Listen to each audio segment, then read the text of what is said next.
It's Razor Pop lah! Hey, welcome back! We're bringing you back to the 1990s when Hong Kong gangster series Young and Dangerous was all the rage. Now, guess what do fans really like about the series? All the fighting scenes. The fighting scene. The fight sequence. 打架啦. Gangster part, the fighting part. And a lot of my secondary school mates thought they looked really cool. And like an example to follow. See, you can't blame the authorities for wanting to censor the films. Some people really enjoyed the spectacle of violence. And some teens really turned violent and ran into trouble with the law after watching the series. Yes, Friday Weekly has featured a reformed gangster 2 years ago. The boy started watching Glossy at 10 years old, and he was so inspired by the gangster way of life that he joined a secret society when he was in secondary 2. And after getting involved in 2 street fights, he was put behind bars. And another 19-year-old triad member here was also jailed in 1999 for hosting a website that paid tribute to Ang Soon Tong, apparently a notorious secret society in the 50s. But I guess these teens are just a minority. Have you ever fantasized about being one of the Lao Da? Have you ever fantasized about being one of the Lao Das? It's just about watching. No, not. They didn't promote the gangsterism. For me, right, I think that it really helped us, taught us about friendship, brotherhood inside the movie. There's a lot of this theme of loyalty and showing gratitude to people that help you is prevalent throughout the entire series.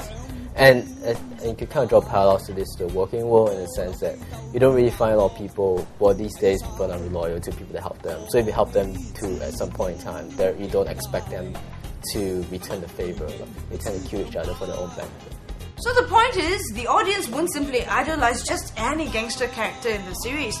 The gangsters will still be judged based on their moral character. And if you want to be well respected like Chen Haonan, you still have to live by the traditional code of honor, like what he does. You still have to be a humble hero who remembers those who have helped you along the way.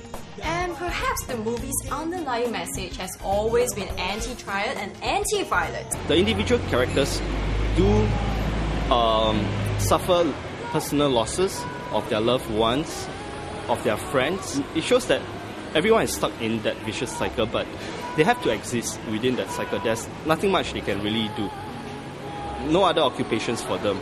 It looks like not many fans have been badly influenced. You see, they've probably just spent slightly more money on the movie's merchandise, right? So I always go to Hong Kong, so I go there. Sometimes I just go to comic book stores to see it, because this movie was based on a comic book, and it's a pretty old comic book. So I just usually go by and see if we pick up some copies and just to read it.